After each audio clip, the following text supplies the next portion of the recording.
वह property permanent honour सिर्फ अल्लाह की है, तो इसमें इंसानों की बात करने के लिए साफ मना कर दिया है।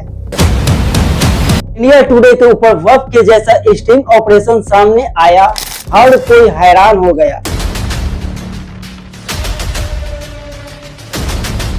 खबर फैलाई गई वक्फ ट्रिब्यूनल में केवल मुसलमान है, वो जो भी प्रॉपर्टी चाहते हैं उस पर वक्फ कर लेंगे।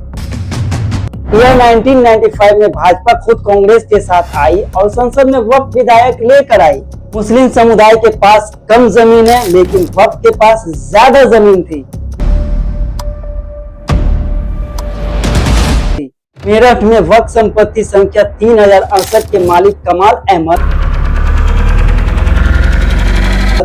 सिंगापुर में केवल 200 वक्फ प्रॉपर्टी का राजस्व 42.7 करोड़ है और भारत की 5 लाख की प्रॉपर्टी का राजस्व केवल 163 करोड़ कैसे हो सकता है। ज़कात और सदकाए जरिया एक ही ऑप्शन है। विजय माल्या के शराब कारोबार के लिए वक्फ प्रॉपर्टी को पट्टे पर कर दिया गया था, जो कि इस्लाम में गुनाह है। दुनिया में दान की अवधारणा प्राचीन काल से विभिन्न धर्मों में चली आ रही है, जैसे भगवत गीता के अध्याय 17 श्लोक 20 और 21 में पुण्य दान, इसमें शाही दान के बारे में बताया जा रहा है। इसी तरह इस्लाम में दान को ज़कात सदका कहा जाता है। कुरान शरीफ में अध्याय 2 सूरह अल बकरा की आयत 215 में इसके बारे में बात की गई है।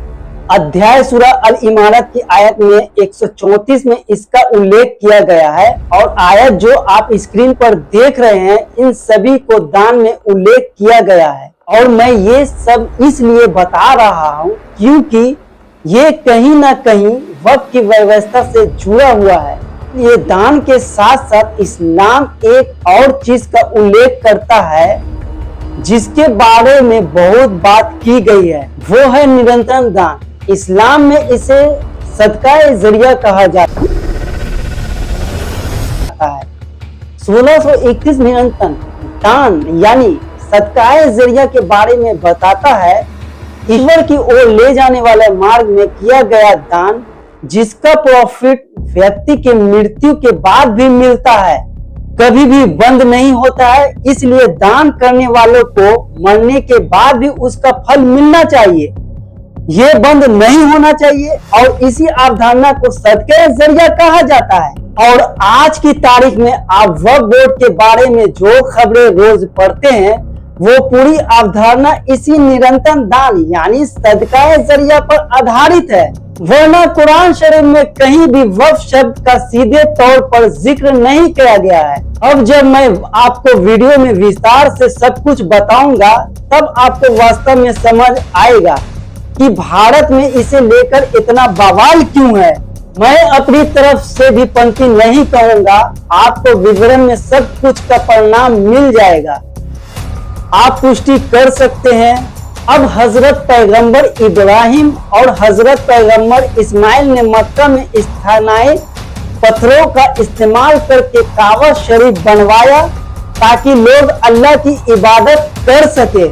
और इस घटना का जिक्र अल बकरा 2 अध्याय की आयत 127 में भी है। मैं ज्यों तक त्यों कह रहा हूँ, तो जो निर्माण हुआ उसमें निरंतर दान यानी सदकाए जरिए के दोनों सिद्धांतों का पालन किया गया। सबसे पहले इसे अल्लाह के मार्ग को समर्पित किया गया और दूसरी बात, आज की तारीख तक लोग यहाँ इबादत करते हैं और यही वजह है कि लोग काबा शरीफ को सदकाए जरिए यानी निरंतर दान मानते हैं। और काबा शरीफ को दुनिया का पहला वक्फ माना जाता था।